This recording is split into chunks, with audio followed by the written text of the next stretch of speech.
So, when you arrive at the encounter, you'll be looking at 6 statues to represent your fire team. They'll be matching what you are all wearing, and you'll want to make sure you all know who is wearing what later in the encounter. But I also recommend putting on a unique ghost shell, but I'll get to that in a minute. You're going to see 3 statues in the far side of the room that have a yellow glow at their base. These will be used for the majority of the mechanics in this encounter. Just run up and interact with the middle statue to start the encounter. Once you've started the encounter, it's going to pull 3 of you inside into your own solo rooms. Inside is the same as outside, but you only get half of the room because there's now a giant glass wall separating you from the entrance area with the 6 statues. Our goal on Inside Team is to get through that glass wall and back with the rest of our fire team. So the mechanics for Inside Team. There will be 3 statues to represent the 3 guardians on Inside holding 3 different shapes: square, triangle, and circle. Read these shapes out loud from left to right for the outside team. My team likes to write the order in text chat so we don't forget it. The shape your guardian is holding will be your shape. You also have shapes on the back wall that are alternating. So let's say you get pulled into Inside Team, and your statue is holding a triangle, and your wall is flashing triangle and circle. Your first objective is to get your wall to only show triangles, and the same goes for the square and circle guardians. To make this happen, you have to kill knights that spawn in this room that will drop shapes. Once you kill one of these knights, you can pick up the shape that they have dropped and you can send it to the other guardians by dunking that shape on their statue. So if we take this scenario of having triangle on your statue and triangle and circle on your wall, you would be killing your knights and sending the circle drop to the circle statue and leaving the triangle alone because you want it on your wall. If this is done correctly by all 3 guardians, you should have a triangle statue with 2 triangles on your wall, and they should have the same of their respective shapes. Now that we look like this, you will simply be repeating the process, but this time you will be sending 1 triangle to each guardian because ultimately you want to end up with all 3 shapes: the triangle on your statue and a circle and a square on your wall.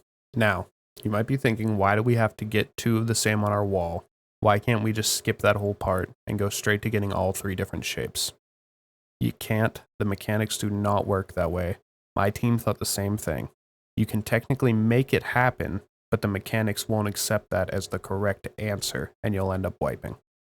At some point during the dunking process, the entire Inside Team is going to die, but not there goes flawless die. You'll die due to the next mechanic. This is the part where I was saying it will help to have on a unique ghost and be aware of what your fire team looks like. Once the 3 inside players have died, the 3 outside players will see their ghosts floating outside, just like they would if the guardian had died normally. The 3 outside players will then look at the ghost, find out whose ghost they have in their hands, and make their way back to the starting 6 statues. You will no longer be able to see the 3 dead guardian statues, but the downed guardians can see each other's statues. So as a downed guardian, you will spectate the players holding ghosts and be able to tell them the statue that corresponds to the one of your other downed teammates. The downed players will tell the alive players which statue they need to dunk the ghost. My team did this by labeling the statues 1 to 6 from left to right. So if I was downed, another downed player would say, "Sin is 3," and my team would know to dunk me on the 3rd statue, and I would tell them the location of another downed guardian. Once you have completed this step, your downed team will have been revived and placed back in the inside rooms. So now that we have passed our shapes around inside, and we have been revived, we are now going to be picking up one last set of shapes, and our job inside will be done.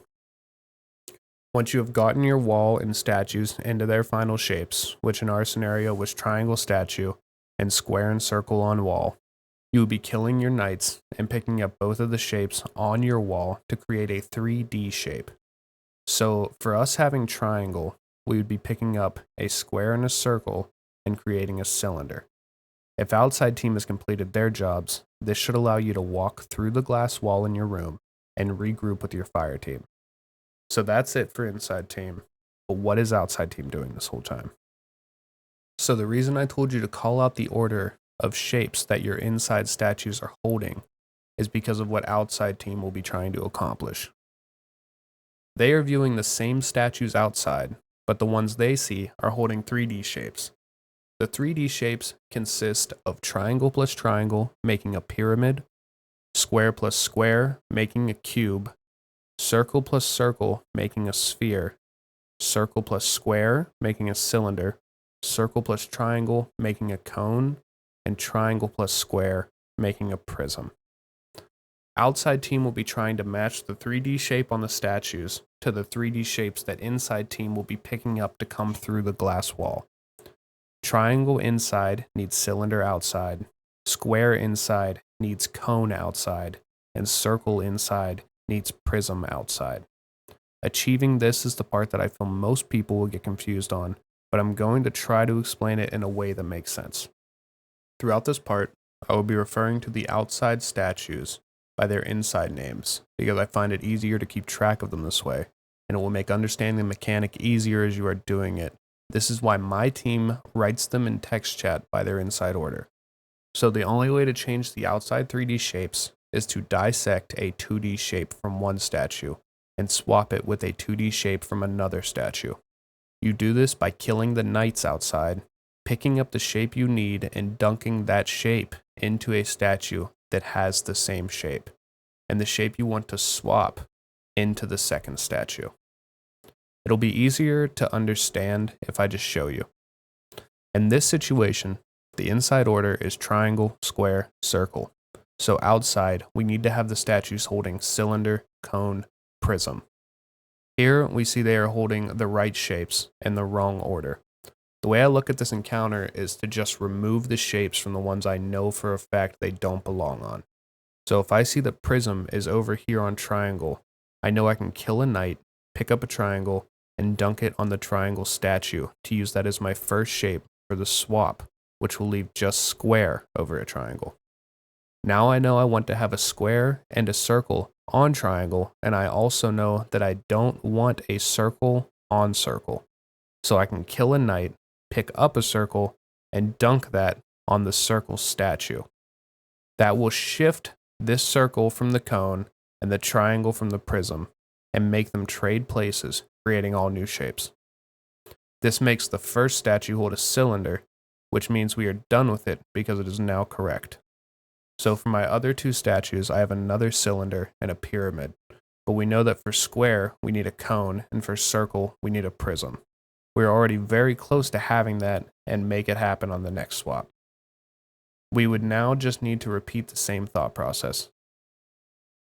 We know that there's a cylinder on square, but that is made up of a square and a circle, and we know that we don't want to have a square on this statue. So we kill a knight, we pick up a square, we dunk it on square to remove it from its 3D shape. The only dunk we could possibly do then is to take one of the triangles from circle, because our first statue is already correct and we don't want to mess with it. So we would kill a knight, pick up a triangle, and dunk it on circle. This will again swap the two shapes we just dunked. This will leave us with a cylinder on triangle, cone on square, and prism on circle, which is exactly what we want. At this point, we will have finished the outside job, allowing our inside guardians to run through the glass wall if they have also finished their end of the deal. We got all that? Cool. Now that we are all back together, we will kill everything that is still up and go meet at the entrance of the room near the 6 statues for the final mechanic of this encounter. 5 of the fire team will be killed, just like when the inside team was killed. 1 fire team member will be alive and will have to pick up a ghost just like before, and the dead members will tell them where to dunk that person's ghost on the corresponding statue. This will revive that teammate, who can then assist in dunking the rest of the ghosts until we've revived your full fire team. This will complete 1 cycle of the encounter.